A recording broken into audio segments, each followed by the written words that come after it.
When you first launch Figma, you'll be greeted by an overview screen that houses all of your current projects. In this lesson, what I would like to focus on is the toolbar. And to show you the toolbar, let us just launch a new blank project. All right, just like so. Now, once you're inside our new project, you'll see a couple of tools we'll be using right across the header, hence our toolbar, along with the name of our project. So I think I'll call this one tool lesson by clicking on the name here and typing it in. In the center view here is our workspace or canvas. So it's just a dark gray mass of emptiness right now. If you're using the dark theme, if you're using a light theme, you should be seeing a light blank canvas.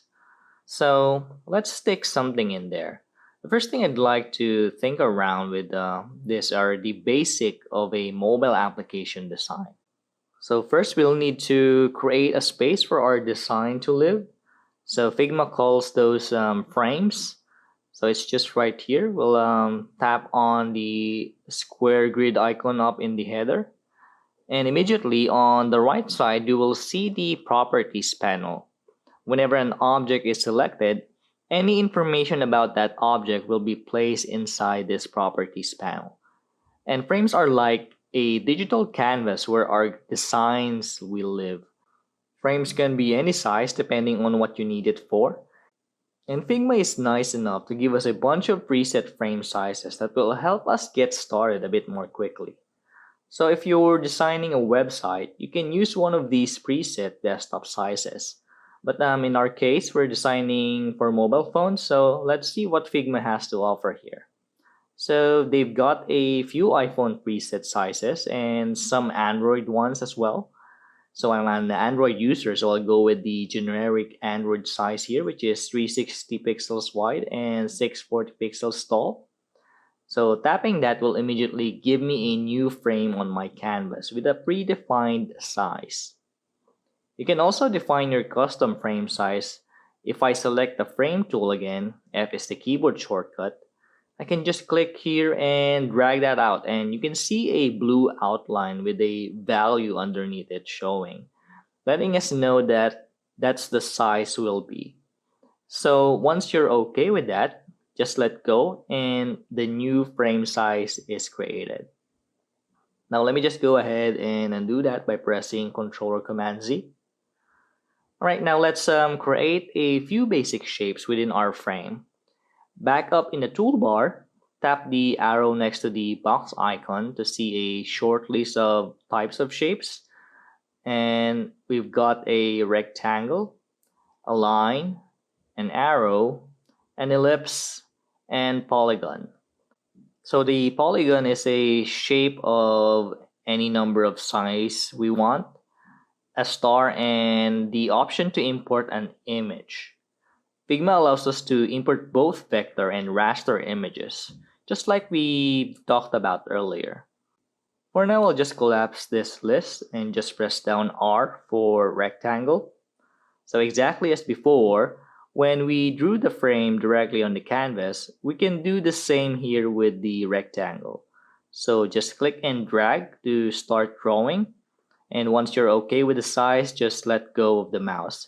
And that will be placed inside the frame. You can also just click on an area inside the canvas, and that will also place the rectangle with a default size of 100 by 100 pixels. So it's basically a square actually. You notice that when we created our first rectangle, that we started out from the corner. So if you want to start from the center, just hold on to Alt on your keyboard or Option key on your keyboard on a Mac before you click and drag, and that will start scaling the shape from the center. If you want to constrain the proportion as you scale it, just add the Shift key, just like so. If you've worked with Photoshop or Illustrator before, you'll notice that they have similar shortcuts, and we will learn about keyboard shortcuts later on in this course. Going back to our rectangle, if I select it, there are small circle or widget corners, and What that does is to modify the radius of this rectangle. If I click and drag that, you can see that it turned into an oval. Next up on our shape tool, we have the line tool. L is the keyboard shortcut, and from the word itself, it just creates lines. So the first click creates point A, and letting it go creates point B. The same thing with our line tool. So if you hold down Alt or Option key, you will start out from the center, and holding down the Shift key while you drag it constrains the movement to 45-degree angles. Next up, we have a similar tool, which is the arrow tool. Shift L is the keyboard shortcut. So again, you just click and drag, and that's it. The same shortcut keys applies like the line tool. Now this tool is pretty useful when making guides, for example. Next up is the ellipse tool. O is the keyboard shortcut. Once again, you can just click and drag. You can create an oval. You can also hold down Alt or Option key to drag from the center. And if you want to create a perfect circle, just add the Shift key, just like so. And you now have a perfect circle. Once again, you'll notice it has the corner widget or circle inside of it. And if we click and drag it, we've modified this circle. So it's like a Pac-Man. Hello, my name is Pac-Man. Just kidding. After doing that, you can see we have more widget corners appearing. And if I click this one on the center, we've turned this to like a donut shape. If we click this top widget corner here, it lets us adjust the starting point. So this is really cool, especially when creating presentation that involves graphs or pie charts. We also have a polygon tool and the star tool. Same shortcut applies, and you can adjust the sides here on the properties panel.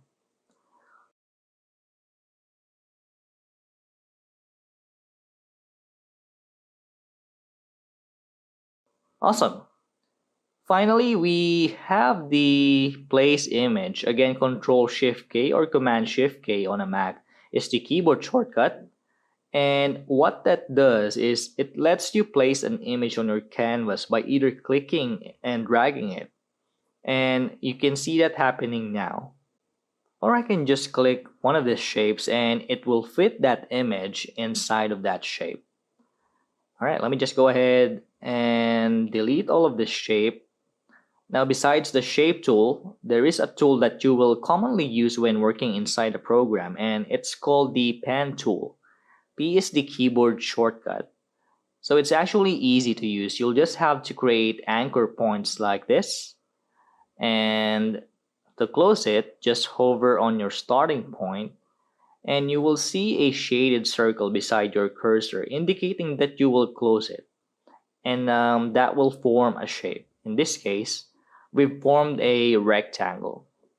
You can also do some custom shapes, like for example, if I click and drag here, you will notice there is some kind of a handle expanding, and this is called control handles. It lets you control the curve of a line or shape. And now when I create my second anchor point, you will notice there is a blue outline indicating how the line or shape will look. At that point, you can click and drag again to create more control handles or curve on the shape, and they will lock it in by connecting to our starting point. Just like so. So you've created a custom shape.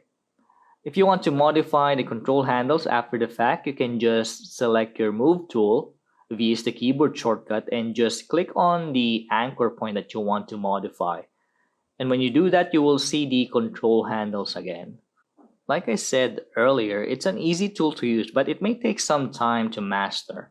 If you want to practice this tool, I suggest checking out bezier.method.ac website, wherein they've made the pen tool a game. So it lets you trace some objects, and the farther you get, the harder the objects become. So it is actually really an awesome game that will really practice your usage with the pen tool. All right, so going back to Figma here, this is the pen tool. There is also a pencil tool, and this is a free form tool that lets you create a line or shape freely. And whatever you make with the pencil tool becomes vector graphics. So you can easily modify their properties. All right, let me just go ahead and delete all of this again, just like so. Next up, we have the text or type tool. To use this, just click and start typing. So it's that easy. The problem with this though is when you copy a paragraph from somewhere and paste it, you will see that it pasted the whole text and it went over our frame here.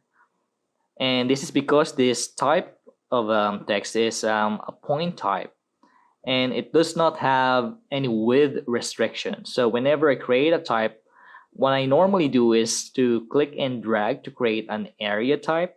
And you can see the blue bounding box, which serves as a container for our text. And now, if I paste our long paragraph earlier here, you'll notice that all the text are contained inside. You can even adjust the width of this text box after the fact. Now, beside our text tool, we have our resources. So this is where you can see the local components of your project. So we don't see anything yet since we just created an empty document. But if you have a finished project, you will see shapes, text, images, and so on and so forth in this area. To demonstrate that, let me just create a rectangle here and I'll just right click on that and choose create a component on this shape. Now we can come back to the resources here and you will see that component there.